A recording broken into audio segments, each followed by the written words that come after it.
ఈరోజు నేను అంటాను, నీ భ్రష్టత్వపు బ్రతుకే నీకు శ్రమను సంభవించేలా చేస్తుంది. నీ భ్రష్టత్వపు జీవితమే నీకు శ్రమకు అప్పగిస్తుంది. నీ ముష్కరమైన బ్రతుకే నీకు శ్రమను కలిగిస్తూ ఉంది.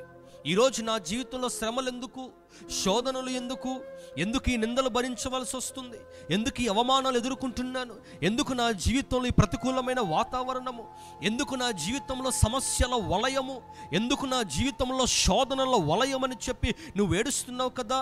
ఇదిగో దేవుని వాక్యం సెలవిస్తూ ఉంది, నీ జీవితంలో శ్రమకు కారణం ఏంటో తెలుసా? నీ ముష్కరమైన జీవితమే. న్యాయముగా నడవవలసిన నీవు అన్యాయముగా నడవడాన్ని బట్టే నీ జీవితంలో శ్రమలు ఎదుర్కొంటూ ఉన్నావు.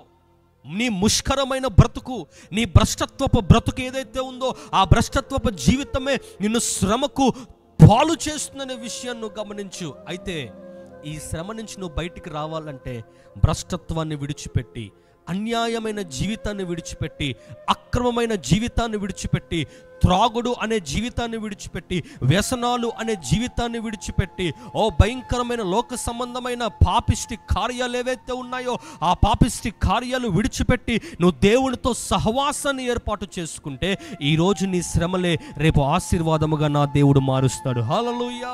ఈరోజు ఎన్ని నిందలు, ఎన్ని బాధలు, ఎన్ని ప్రతికూలమైన వాతావరణాలు నీ జీవితంలో ఎదుర్కొంటూ ఉన్నావో వాటన్నిటికీ తగినట్టుగానే దేవుడు నీకు సంతోషము, ఆనందము కలుగ చేయునుగాక.